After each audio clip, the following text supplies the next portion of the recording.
of NATO to find a solution rooted in partnership, facts, and mutual respect, because that is how strong alliances protect shared interests. The same is true on other issues. Britain is a pragmatic country.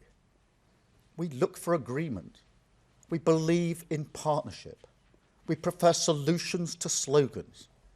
And we will not indulge in commentary and gesture politics that harm the British people. But being pragmatic does not mean being passive. And partnership does not mean abandoning principle. That is why it's important to be clear about who we stand with, what we stand for, and where our interests lie. Now, this is a moment for the whole country to pull together.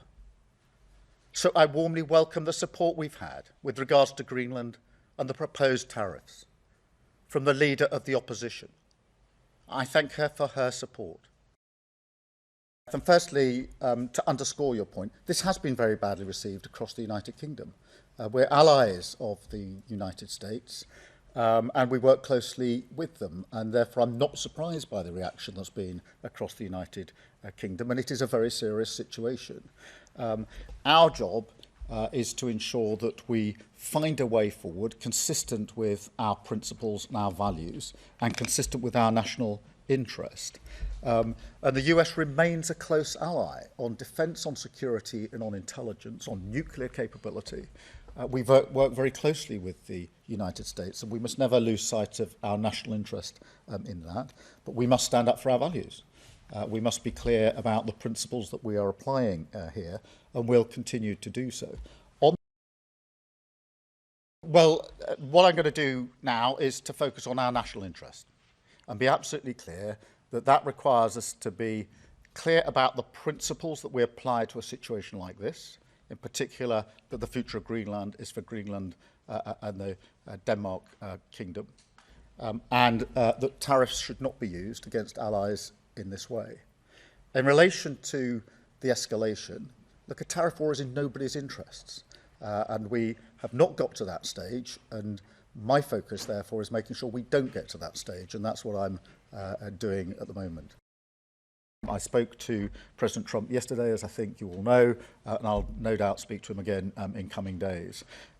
Continually, our offices talk all the time, but we must find a pragmatic, sensible, sustained way through this that avoids some of the consequences that will be very serious for our country. Firstly, I don't think it's right for us to choose between the US and Europe. That's not a new position today. That's the position I've consistently held, as have previous governments, because we are allies with our European partners and allies with the US. And the strength in being able to keep both those alliances has served us well over the last 80 years. So this is not a moment to sort of choose one between the other.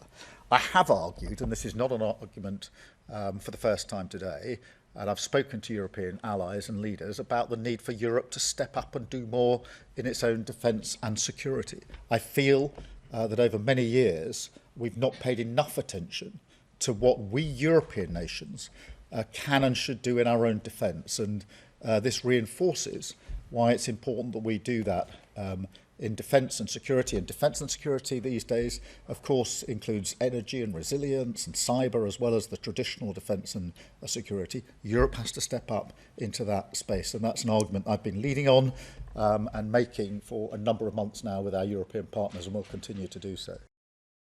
That is one of the things I discussed with President Trump yesterday in relation to those forces which were clearly there to assess and work on risk from the Russians. And so there's real clarity, I hope, about that. In relation to the relationship, we must never lose sight of the fact that on defence, security, intelligence and nuclear capability, we work very closely with our US allies, and it's in our national interest to continue to do so. On the question of NATO, it is in all of our interest to make sure that NATO remains strong and stable. We had a very good NATO summit last year with more members than we've had before, with more unity than many people thought we would achieve.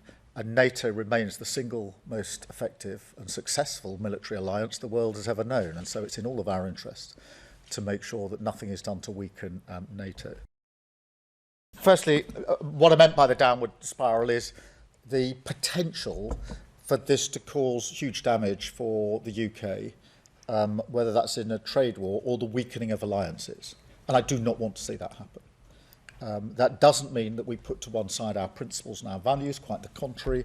We're very clear about what they are, which is why I wanted to have this press conference this morning and to affirm those principles and values that we apply.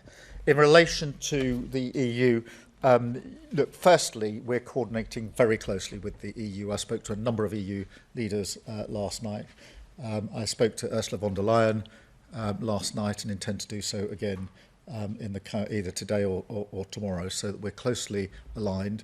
There's proper unity and coordination in our response. They will decide exactly what they will do next during the course of today and the coming days. If you like this video, then like, share and subscribe to Mirror Now.